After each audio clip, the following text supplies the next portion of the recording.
ni saya beli color hitam Ni dia barang ni. Ni. Okey, kotak pun dah tutup. Okey.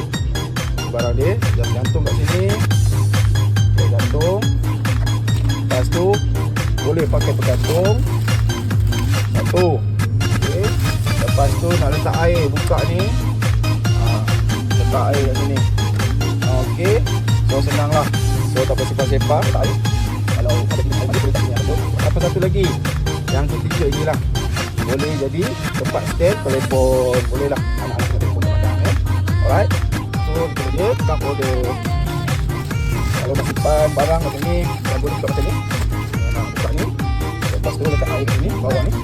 Dan barang pun boleh bawah ni barang. Okey macam tu. Okey. So senang sikit. Okey. Boleh beli guys, okey. Link garis dia, tak mahal. Di bawah ada sedikit okey. Okey, boleh dapat benda ni. Nampak macam eksklusif lah. Okey. Smart. Alright. Okey, assalamualaikum.